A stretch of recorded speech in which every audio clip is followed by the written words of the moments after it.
Hello and welcome to Newsfeed on Trust TV. My name is Dorcas Yakubu Zallah, bringing you trending stories that people are talking about and sharing around the globe today, and also their opinions on such issues. Job creation not part of my mandate, says Labour Minister. Nothing to show for over 60 taxes, levies collected across Nigeria, Oyedele says. Repair of vandalized transmission towers costs 8.8 billion naira, says federal government. Finnish court sets date for Simon Ekpa's trial. Now, top of what's trending, the Minister of Labour and Employment, Muhammadu Dengadi, on Thursday said Nigeria is expecting his ministry to provide jobs would be disappointed because that is not part of its mandate.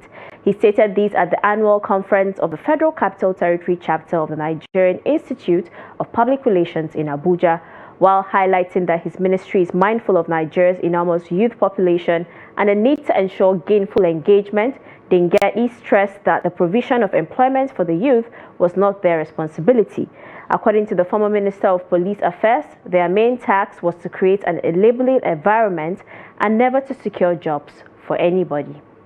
Now, responding to that, a user with the name I Am the Priest wrote, "Welcome to Nigeria, our blessed nation. We will rise above every challenge."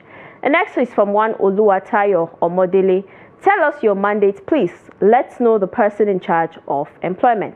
And the last comment on this story is from one Olatunde Omoakin. "On your mandate, we shall stand, sir." Next on what's trending, the federal government has revealed that 8.8 billion naira has been spent to repair and restore power transmission towers across Nigeria that were destroyed by vandals and bandits. The announcement was made on Wednesday by the managing director of the Transmission Company of Nigeria, TCN, Engineer Suleiman Ahmad Abdulaziz, during the quarterly power sector working group meeting in Abuja.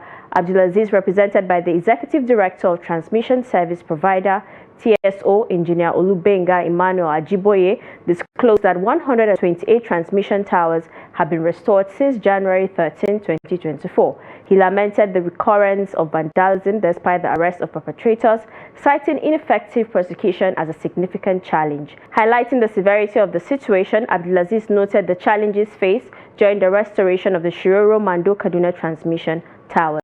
The Minister of Power, Chief Adebayo Adelabu, represented by his Chief Technical Advisor Adedayo Olowoniyi, outlined the government's plan to collaborate with international partners to improve electricity access. He revealed ongoing efforts with the World Bank and the African Development Bank, AFDB, to provide electricity to 50 million Nigerians by 2030 as part of the larger Mission 300 initiative, which aims to bring electricity to 300 million Africans. The first reaction on this story says, in 2022, they spent 4.5 billion to repair the old one instead of getting a new one, which will cost 2 billion. Oh God, why? The next one is from a user with the handle house_of Chini. I talk and say this national grid where they fall every AK market day is leading us somewhere. And the last one is from one successful winner. I wonder the type of electrical parts that cost this much, even with this money, is enough to set up new electricity plants. Chairman of the Presidential Committee on Fiscal Policy and Tax Reforms, Taiwo Oyedele, has alleged that the federal government has nothing to show for more than 60 taxes and levies collected across the country. He made the claim at the Senate plenary on Wednesday. He further noted that the federal government intends to halt a situation where Nigerian businesses are forced to pay tax even in the face of losses, compelling the need to scrutinize the system through key reforms. And now to the reaction. The first one says, we have the presidential jet, including the SUVs. Those are what we got to show for the taxes collected. Next is from a user with the name Edu Not Scam. God bless President Bola Ahmed Tinubu for bringing this sound man on board to reform the tax system. Next one says, a lot of multinational companies are leaving Nigeria because of excess taxation. Our next one was trending. The House of Representatives on Thursday confirmed Lieutenant General Olufemi Oluyede as a substantive Chief of Army Staff of the Nigerian Army. This confirmation followed Oluyede's screening by the House Joint Committee on Defense and Army on Wednesday. The committee's report was presented during Thursday's plenary by its chairman, Babajimi Benson, who urged the House to approve Oluyede's appointment. Deputy Speaker Benjamin Kalu, who presided over the session, highlighted that the committee carefully and thoroughly engaged with the nominee and was satisfied with his academic and professional qualifications, conduct, experience, and performance, adding that General Oluyede demonstrated extensive knowledge of military strategies and tactics during his acting capacity. Next on what's trending, Edo State Vehicle Recovery Committee has retrieved 30 government-owned vehicles from officials of the immediate past administration, Chairman Kelly Okungbowa announced on Thursday. The development was disclosed in a statement issued by Fred Itua, Chief Press Secretary to Governor Monday Okpebholo. Okungbowa commended whistleblowers for providing critical information that facilitated the recoveries, including 4 vehicles retrieved from the residence of a former high-ranking official and another from a separate individual. Now to the reactions. The first is from one official, Sheon Jacobs. Wetin you wan use the car do now? Give your own present administrators or to buy another new one for them.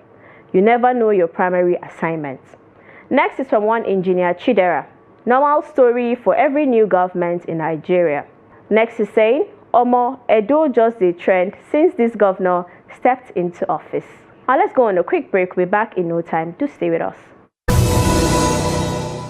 Welcome back. In case you're just joining us, you're watching Newsfeed on Trust Television. Now, President Bola Tinubu on Thursday said Nigeria is committed to enhancing cooperation in key sectors such as food security, energy, solid materials, education, and defense. Tinubu said this at a joint press conference after a high-profile meeting with French President Emmanuel Macron in France. He highlighted the vast yet largely untapped potential within Nigeria's agricultural sector and beckoned international investors to capitalize on the nation's welcoming investment climate. The President's Special Advisor on Information and Strategy, Bayo Onanuga, captured key talking points from the conference in a statement titled, Paris, President Tinubu urges more investments in food security, solid materials, energy, and education. Now, a netizen wrote, when other African states are withdrawing ties with France, Tinubu is fostering relations on multiple fronts with them. This one too, we shall see the end. Next on what's trending, leader of the UK Conservative Party, Kemi Badenoch, has vowed to introduce stricter immigration policies as she warned that the UK cannot sustain the current numbers. Badenoch admitted that the past Tory governments failed to curb migration effectively but vowed to address the issue without fear. The Nigerian-born British politician stressed the importance of integration, saying migrants must adopt British values. She pledged to review policies, treaties, and laws, emphasizing transparency and stricter visa limits. Now, responding to that, someone wrote, I thought you all were happy she won. She's about to ship most of you back to Ejueleba. Next is from a user with the name Fashman. There's nothing wrong with what she said. She has a job to do and it must be done right. If our government had put the right systems and structures in place, the UK could have been a visa-free destination for Nigerians by now. Instead of criticizing her, we should channel that energy towards holding our own government accountable. Take South Africans, for example. They are proud of their country and rarely seek shortcuts to other nations. The problem isn't with her. It lies with us and the state of governance in Nigeria. And the last comment on this story is from one Ache Priscilla. She's not the Home Secretary. She's not the Prime Minister. So how does she hope to achieve this? Finally, Finnish authorities have announced that pro-Biafra agitator Simon Ekpa is set to face trial in May 2025 on charges of alleged terrorist activities. Ekpa, a Nigerian Finnish citizen and leader of the autopilot faction of the indigenous people of Biafra, IPOB, was arrested on November 21, 2024, alongside 4 others in Finland. The Finnish police accused Ekpa of financing terrorism, public incitement to commit crimes with terrorist intent, and violating the country's Money Collection Act. Investigations suggest these activities spanned from August 2021 to November 2024 in Lahti, Finland. Authorities claim that Ekpa's actions contribute to violence and crimes against civilians in northeast Nigeria. A district court of Pajat Ham has ordered Ekpa's imprisonment on probable cause pending trial. Ekpa has been linked to insecurity in southeastern Nigeria, where he issued controversial sit-at-home orders often enforced by violence. The Nigerian government alleges that his actions have led to civilian deaths and widespread disruption in the region. Ekpa has also used social media platforms to promote secessionist agendas, solicit funds, and claim responsibility for attacks in Nigeria. efforts by the Nigerian government to extradite Ekpa for prosecution have been unsuccessful. Now, reacting to that, a netizen with the name Betty Afolami wrote, he will tearfully take any plea deal that will involve him to not be extradited to Nigeria. If he ever sets foot here, he's cooked beyond redemption. Next one says, when are you sending him to us? We can't wait to welcome him back home.